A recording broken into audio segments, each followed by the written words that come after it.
Welcome. In this presentation, we'll walk through the fundamentals of the ADDIE model, one of the most widely used frameworks in instructional design. Our goal is to understand each phase at a practical level and how the model supports the creation of effective, scalable learning solutions. ADDIE is a structured, systematic approach to designing and developing training. It stands for Analysis, Design, Development, Implementation, and Evaluation. Each phase plays a distinct role, but together they form a continuous, iterative process that ensures training is aligned with business needs and learner performance. Organizations rely on ADDIE because it reduces rework, improves quality, and ensures training is intentional, not reactive. It provides a clear roadmap, supports consistency across projects, and helps instructional designers deliver solutions that are measurable, scalable, and aligned with strategic goals. Let's begin with the first phase, analysis. Analysis establishes the foundation for the entire project. In this phase, we identify the business problem, clarify the performance gap, and determine whether training is the appropriate solution. Key activities include reviewing business goals, conducting learner and audience analysis, assessing current performance, and identifying constraints such as time, tools, or subject matter availability. The outputs of analysis typically include a documented training need, a clear audience profile, high-level learning objectives, and a defined project scope. This phase ensures we begin with clarity and alignment. Next, we move into the design phase. Design is where we blueprint the learning experience. Before any materials are created, we determine how the content will be structured, how learners will engage with it, and how success will be measured. Activities in this phase include writing measurable learning objectives, selecting instructional strategies, organizing content, planning assessments, and developing storyboards or prototypes. The outputs of design include a detailed course outline, finalized storyboards or scripts, an assessment plan, and visual or interaction specifications.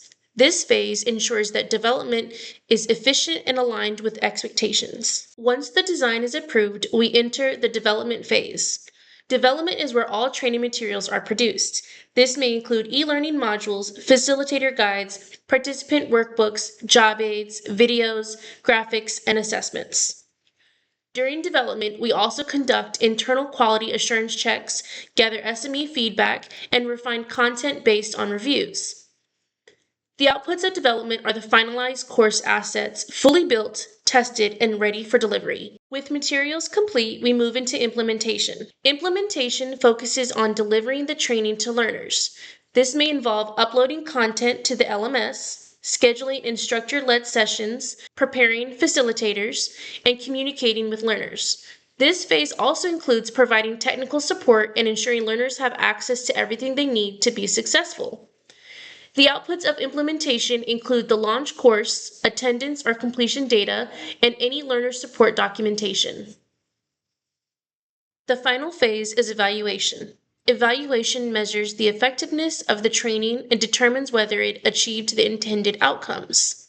Activities include collecting learner feedback, analyzing assessment results, reviewing performance metrics, and conducting follow-ups with stakeholders. The outputs of evaluation include a formal evaluation report, recommendations for improvement, and evidence of learning impact.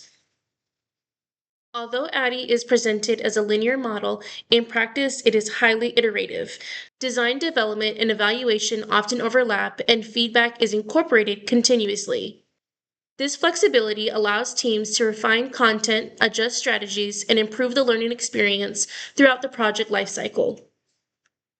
To summarize, ADDIE provides structure, clarity, and consistency. It ensures training aligns with business needs, supports quality assurance, and enables continuous improvement. By following each phase with intention, instructional designers can deliver learning experiences that are both effective and measurable. As a next step, consider identifying a project where you can apply the ADDIE model. Begin by conducting a simple analysis, develop a course outline, and create a storyboard to guide development. Using ADDIE consistently will strengthen your design process and evaluate the quality of your training solutions. Thank you for reviewing this overview of the ADDIE model.